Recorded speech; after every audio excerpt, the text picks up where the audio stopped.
Әбуа районының Сорсаз ауылында яздан башлап көзгә кадәр тормыш кайный. 3 фермер дистәләгән техника. Пенсионерлар шәһәрдән кайтып, март айыннан октябрьгә кадәр биредә яши. Ә кышын тынлык, 3 урамда нибары 4 кеше калган.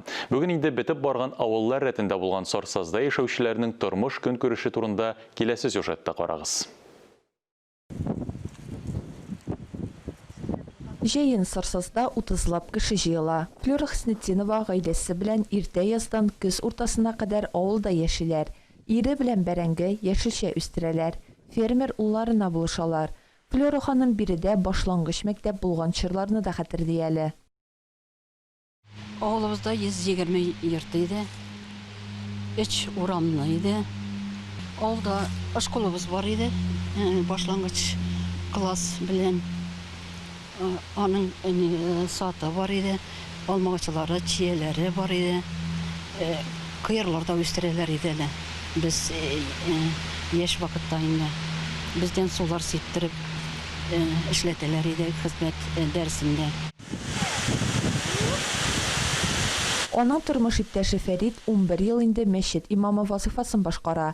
Бүген бернинди социаль объектлар калмаса да, авыл уртасында бик матур, төзек мәчет бар. Авыл иратларының намазга йөрүе, мәчетнең ян-як территориясын төзекләндерүләре сөендерә аны. Каяңына килсәләр дә безнең мәчетебезгә сокланулар. Тирәсе яңа эшкә дә тотып алдык.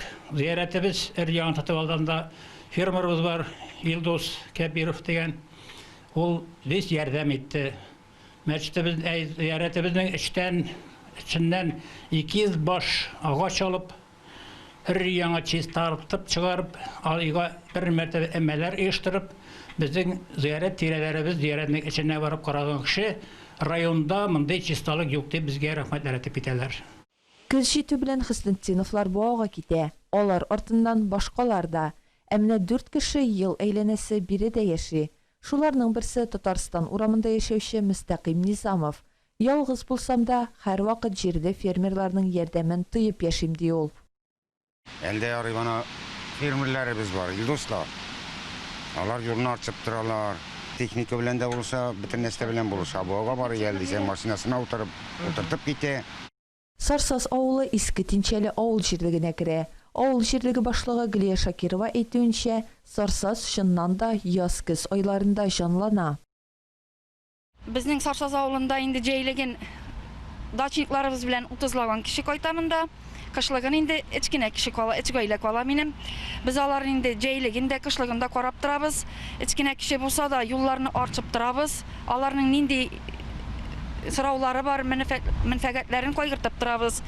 Үзара салым акчасына авылда юллар салалар. Моннан тыш җирлек откан 1,5 миллион сум күләмендәге грантның бер өлеше хисабына да яңа юллар барлыкка киләчәк. Алсу Сәмигуллина, Айрат Насруллов, Татарстан яңалыклары.